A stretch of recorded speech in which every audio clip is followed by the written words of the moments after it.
mengenai sudah dimulainya kembali pengiriman tenaga kerja Indonesia ke Arab Saudi. Ini sempat ada moratorium soalnya. Betul, kan, ya itu dilakukan oleh Presiden Jokowi. Pernah juga kan ada TKI kita yang akhirnya terlibat pembunuhan terhadap majikan, akhirnya harus menjalani hukuman mati kan di sana. Iya. Dan itu yang membuat kehebohan, sehingga kalau tidak salah akhirnya pemerintah menghentikan aja sementara moratorium TKI. Hai sahabat Kompas TV, selamat datang kembali di Istana dan Presiden. Masih bersama saya Friska Clarissa dan juga Mas Suhartono. Hai Mas Har. Halo Mbak Pris. Jurnalis seniornya Istana yang setiap episodenya selalu memberikan insight di depan dan belakang layar. Senior saya nih kalau di Istana. Aku masih juniornya Mas Har kalau di Istana. Menjelang senior. Nah, kita akan ngobrol santai soal kunjungan Presiden Prabowo Subianto ke sejumlah negara dan semakin mesranya Indonesia dengan BRICS setelah kita resmi masuk BRICS. Nah, gimana untuk membacanya? Langsung aja kita ngobrol. Mas Har, yang pertama soal lawatannya Presiden Prabowo ke Arab Saudi dan sejumlah negara. Apa sih yang penting kita tunggu?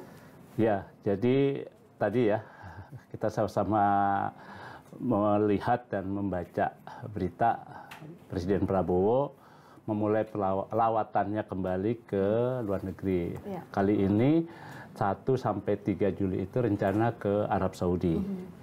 Tapi ada beberapa hal yang dibahas di sana.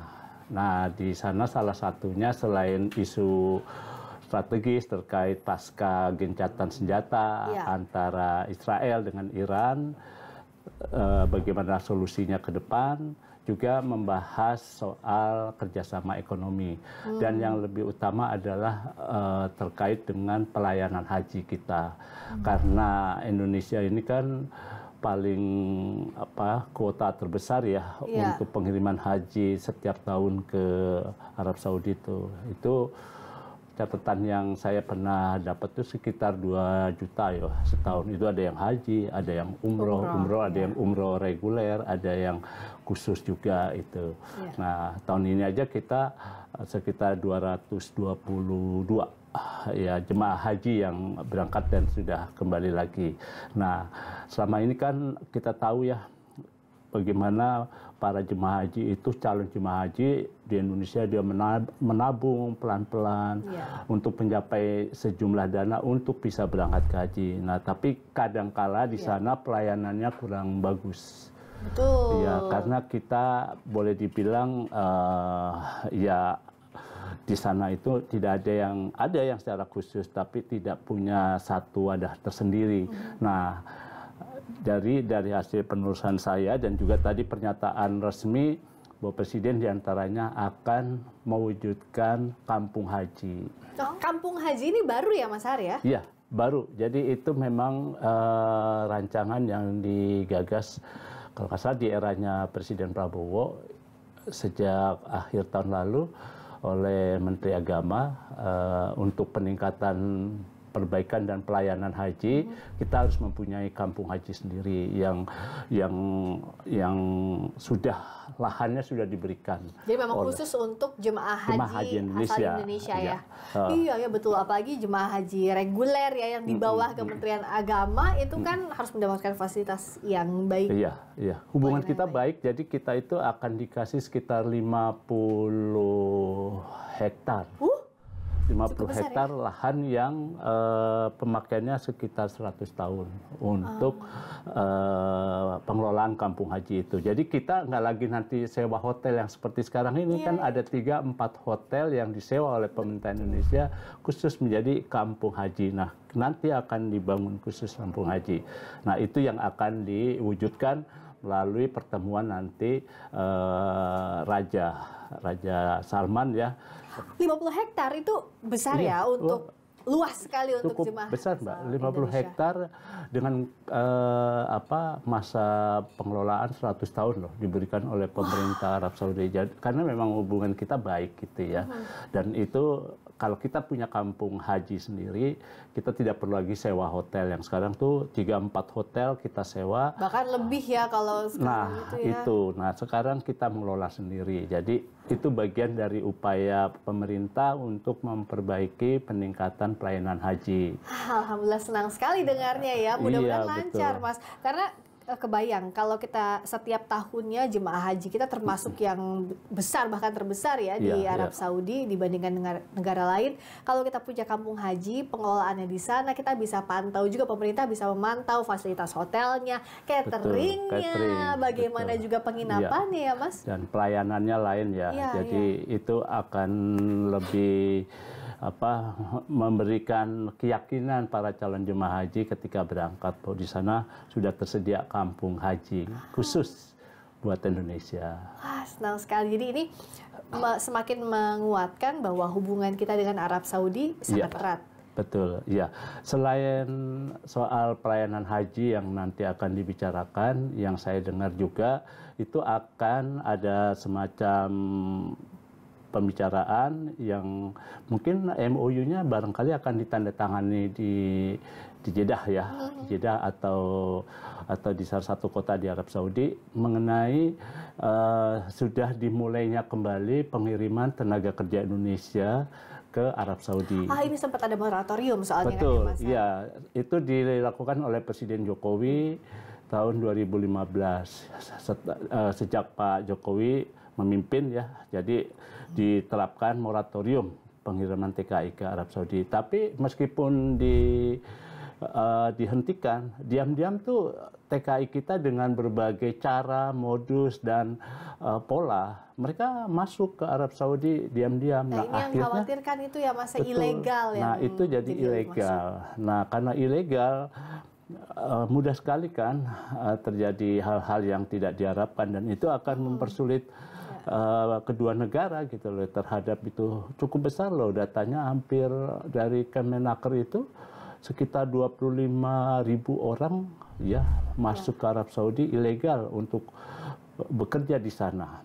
Itu ya, itu polanya barangkali melalui berbagai cara itu ya. Nah, makanya sekarang diresmikan saja terbuka. Kan dengan terbuka ini ya memang ada kontroversi juga ya misalnya, tapi di tengah keinginan pemerintah untuk meningkatkan pertumbuhan ekonomi, kan mereka bisa mendatangkan devisa ya ke dalam negeri itu. Nah, terkait dengan rencana pembukaan pengiriman TKI, itu pemerintah Arab tuh menyediakan hampir sekitar 6.000 lapangan kerja baru untuk rumah tangga maupun untuk yang formal. Asal perlindungannya yang harus diawasi, betul. Mas Har. Karena kan waktu itu moratorium ada karena banyak TKI misalnya mendapatkan kekerasan, pengawasannya juga tidak bisa maksimal. Nah, ini kan juga mereka menjanjikan akan peningkatan gaji. Sekarang mereka akan dinaikkan gajinya menjadi 1.500 rial Arab Saudi. Ya, kalau dikurskan itu setara dengan 4.300.000. Jadi cukup lumayan juga buat mereka, katakanlah berapa bulan, 1 tahun mereka bisa bawa pulang ke Indonesia ya. Selain juga buat keluarganya, juga buat penambahan devisa Indonesia itu. Dan tentu karena ini baru dibuka kembali, pasti pemerintah Arab Saudi juga melakukan peningkatan pengawasan. Hal-hal yang mungkin berpeluang untuk terjadi tindak pidana baik oleh majikan maupun oleh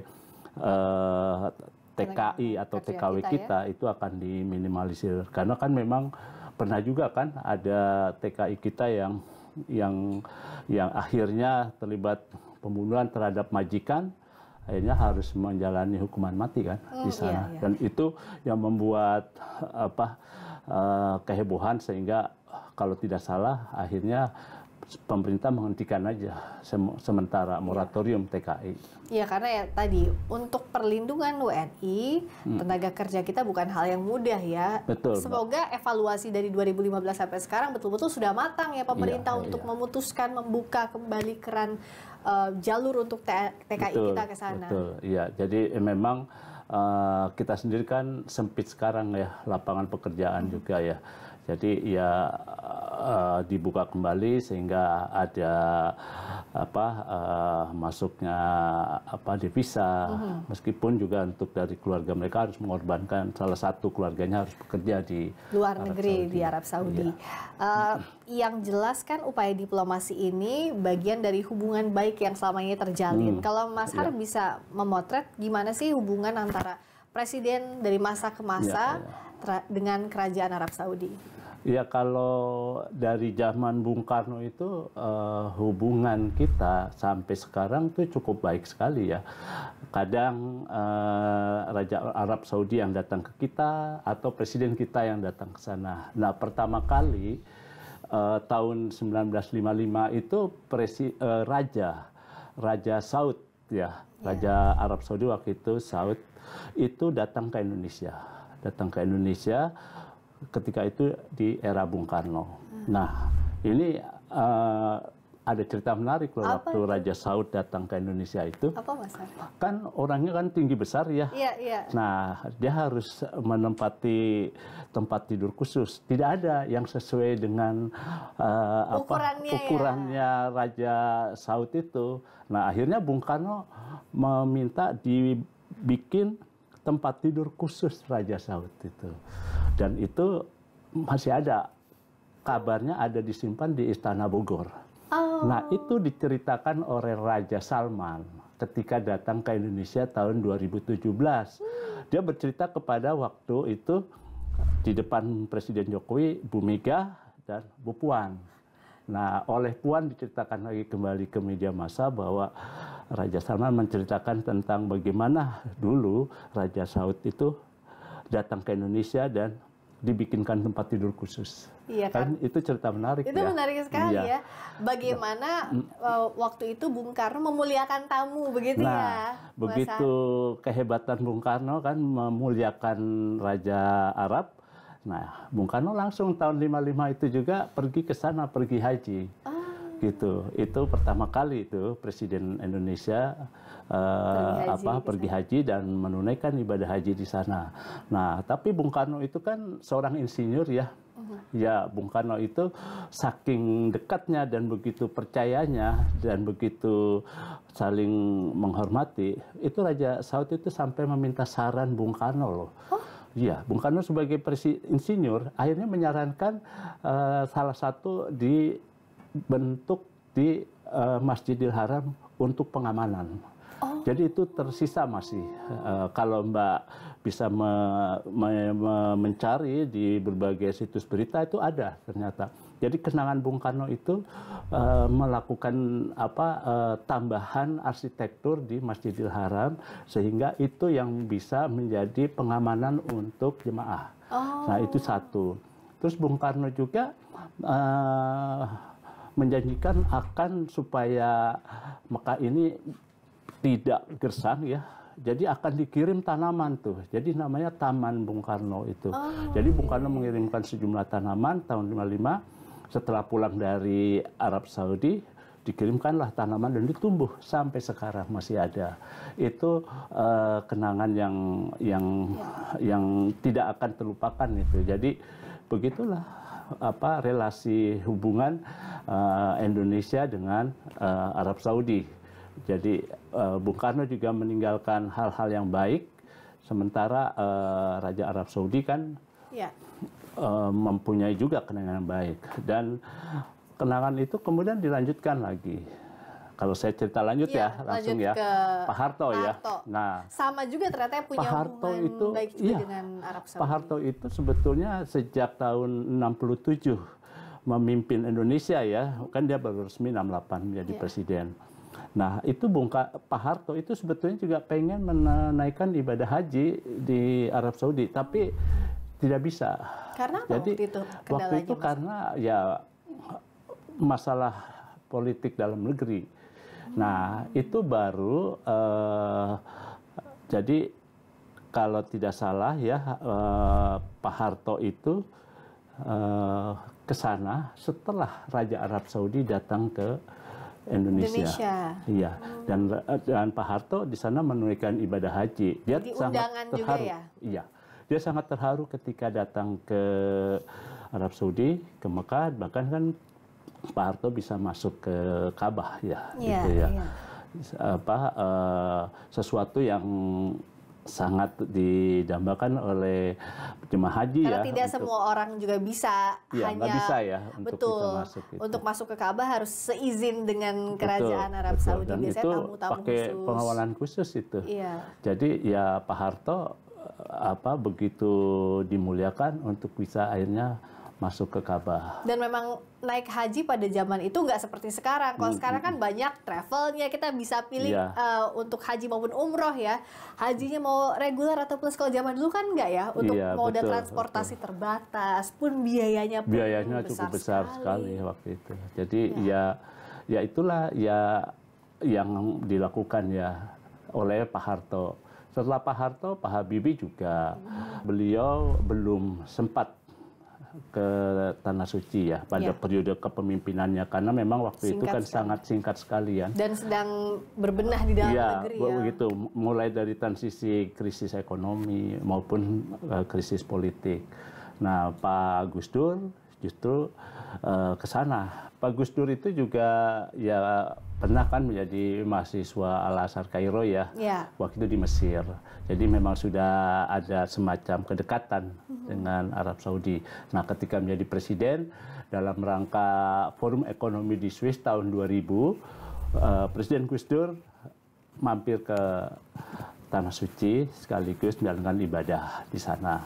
Nah, tahun 2003 itu Ibu Mega ya, penggantinya Presiden Megawati datang ke sana juga, lebih melakukan khusus ke sana, dan tahun 2025 ini bersama putrinya Mbak Puan bersama cucunya itu menjalankan umroh ya. Di sana ya. Kebetulan waktu itu umrohnya nggak jauh beda sama saya juga umroh.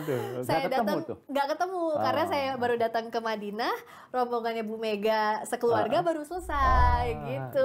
Iya. Ya itu dalam rangka waktu itu ke Uni Emirat Arab juga itu Ibu Bu Mega. Jadi ada tradisi memang para presiden kita itu berkunjung ke sana. Setelah Bu Mega kan Pak SBY ya. Iya, jadi dari mulai Bung Karno sampai Bu Mega ya sangat erat sekali dengan kerajaan Arab Saudi. Pak SBY juga dong pastinya. Pak SBY juga nggak ketinggalan. Pak SBY itu datang ke Arab Saudi itu tahun 2013. Dia bertemu dengan kadinnya di sana di Jeddah. Selain juga bertemu dengan tokoh-tokoh agama di sana. Jadi rangkaian mulai dari Presiden Soekarno, Pak Harto, Habibie, lalu Gus Dur, Bu Mega, Pak SBY. Jadi nggak terputus relasi kita dengan Arab Saudi. Di era Pak Jokowi juga. Wah, kita hafal betul kalau Pak Jokowi ya, bagaimana erat ya. Itu bolak-balik ya ke Arab Saudi. Tapi sebelum Pak Jokowi sudah pernah ke sana 2015. Oh, 2015. Iya. Presiden Jokowi ke sana dulu. Betul, ke sana lalu sekaligus ibadah haji. Nah, kemudian 2017 Raja Salman datang ke Indonesia yang membawa rombongannya sampai 1.500 orang. Iya, betul. Selain di Jakarta, berlibur juga di Bali kan. Iya, betul, disiapkan itu. Saya ingat betul.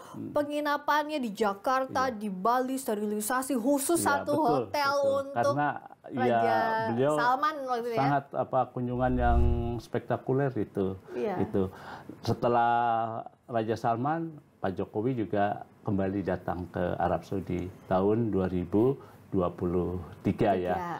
Jadi memang relasi Arab dengan Indonesia cukup ketat ya, dan akrab waktu itu. Hangat sekali dengan Arab Saudi. Iya, Pak Jokowi kan kemudian berkunjung kembali setelah tahun 2017 ke sana. Tahun 2023 Ya. Arab Saudi kembali.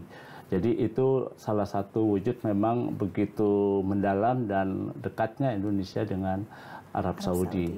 Iya, ya, karena memang kita dari dulu memang sudah menanamkan rasa relasi yang dekat dan perdamaian ya, apalagi Arab Saudi kita betul-betul kan banyak mengirim itu jemaah haji, umroh dan haji, karena bagaimanapun juga kita mayoritas Muslim. Beribadah yang ditunggu-tunggu adalah ke tanah suci untuk umroh maupun haji. Jadi butuh betul-betul relasi yang baik dengan Arab Saudi ya. Betul, ya. Apalagi haji gitu, setiap tahun ibadah yang wajib jika mampu untuk betul, ya. Ada kemungkinan kan nanti ini 10 Juli ya, saya dapat informasi itu akan ada keputusan peningkatan penambahan kuota haji. Amin, mudah-mudahan saya segera haji juga lah. Jadi biar lebih banyak ya peluangnya ya. Iya Mas Har, doakan tapi ya, kalau semoga kita bertambah lagi makin besar itu. Iya Mas,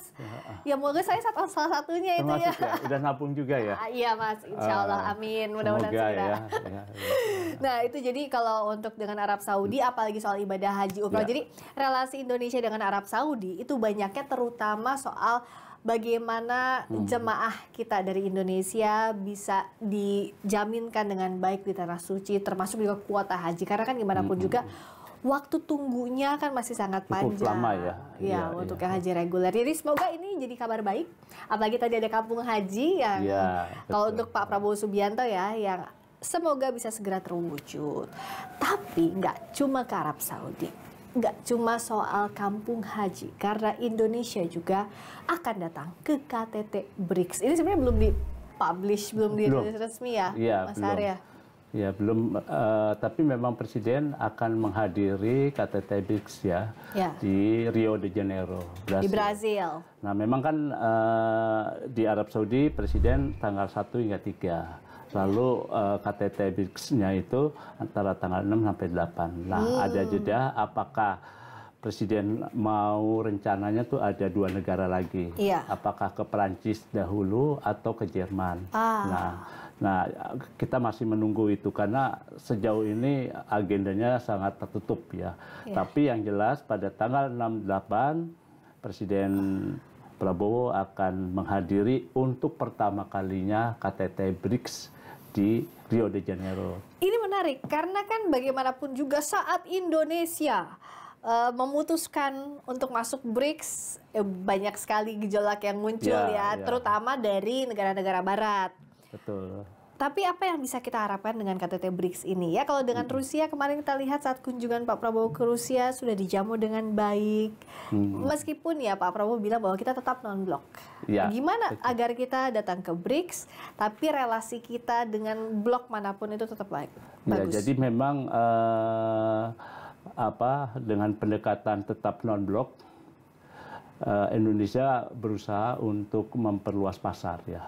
Jadi begitu banyak kan komoditas kita yang memerlukan pasar yang begitu besar. Jadi tidak hanya pasar di Amerika maupun di Barat, tapi juga di lingkungan di sekitar negara-negara yang tergabung di BRICS. Begitu kan ada Brasil, ada Rusia, ada India, ada China, dan juga ada South Afrika Selatan. Nah, nanti dengan kehadiran kita di sana itu akan kita juga akan bergabung di New Development Bank yang didirikan oleh negara-negara anggota BRICS itu ya.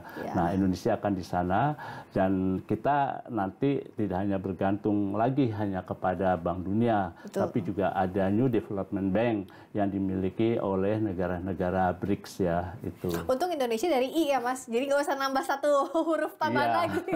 BRICS-nya udah I barengan India. Nah, kita bergabung di sana bertambah loh. Jadi mereka kan hanya 5 ya. Nah, sekarang tuh anggotanya dengan tambah Indonesia menjadi 11. 11 negara anggota BRICS ya. Dan itu kita ada keuntungannya juga, ada potensi keuntungan, tapi juga ada potensi kerugian. Karena kan ini yang banyak juga dibahas, kalau kita masuk BRICS, nanti negara-negara baratnya gimana? Ya, betul. Dengan relasi yang sudah selama ini terjalin. Ya, dari sisi politik aja kita dianggap ke timur-timuran blok nih. ya, blok kepada ke timur gitu ya. Nah, selama ini kan kita lebih banyak ke Barat. Amerika dan Eropa. Nah, sekarang kita ke timur, sepertinya kita condong ke sana. Tapi sebetulnya dalam bidang ekonomi kita yang namanya memperluas pasar dan meningkatkan devisa itu kita harus kemana saja memang. Dan komoditas kita kan banyak. Kalau hanya ke barat terbatas banget gitu ya. Nah, kalau kita ke Rusia, ke Cina, India, ataupun ke Afrika Selatan, kita bisa lebih luas gitu ya.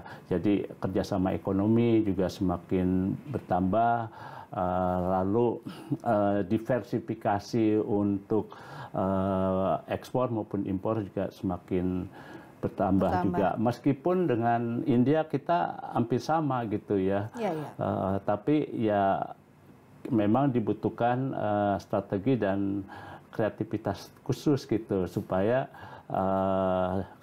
masuknya Indonesia ke BRICS, meskipun banyak yang menilai akan menimbulkan kerugian, tapi kita bisa meminimalisasi kerugian itu justru menjadi positif. Dan secara politik juga kita punya kekuatan baru ya Mas Haryan, nggak bergantung kepada blok barat tadi, seperti yang kita bahas di awal. Salah satu keuntungan yaitu kita akan punya bargaining position yang kuat ya, posisi tawar yang kuat dengan IMF misalnya.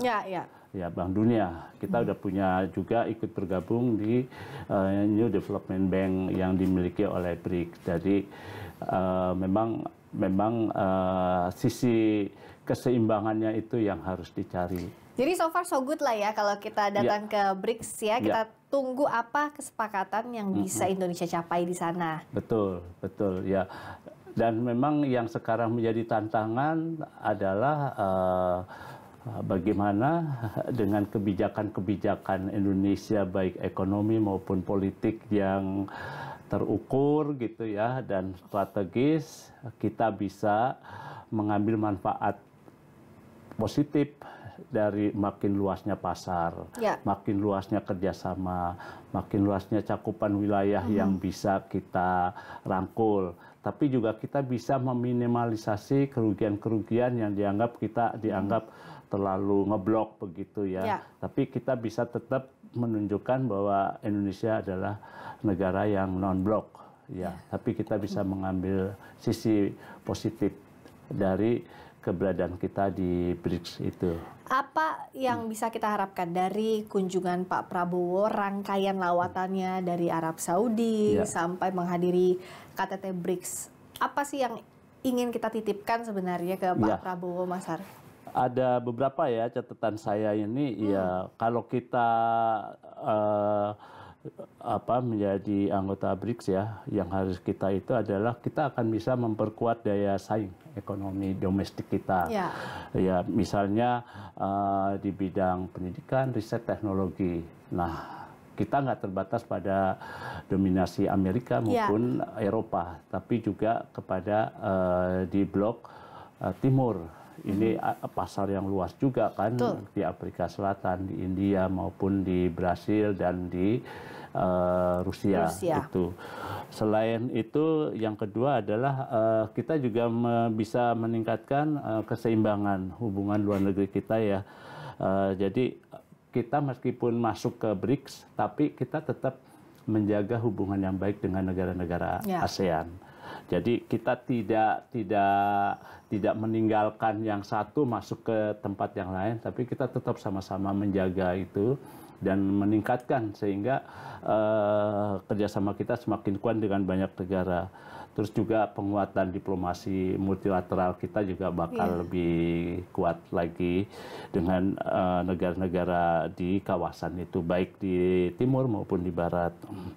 Nah, sebagai anggota BRICS juga kita bisa memanfaatkan ininya, keanggotaan kita, kan itu ada 11 negara anggota. Jadi kita bisa dengan negara A, negara B, negara C yang bisa meningkatkan karena kita satu wadah gitu ya.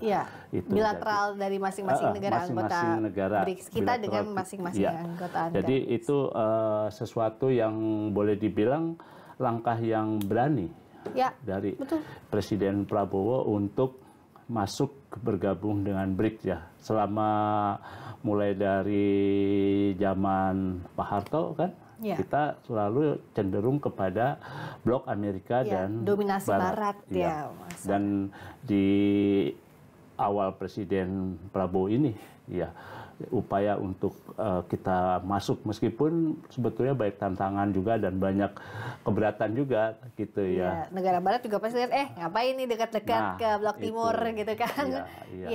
Tantangan tapi ya ini terobosan lah ya dari Pak Prabowo. Terobosan Presiden dan keberanian Presiden, hanya tinggal persoalannya kerjasama itu harus memberikan manfaat gitu. Kita tunggu oleh-oleh Pak Prabowo, Pak Presiden, oleh-olehnya berupa kerjasama yang bermanfaat. Itu harapannya kita semua ya Mas Har.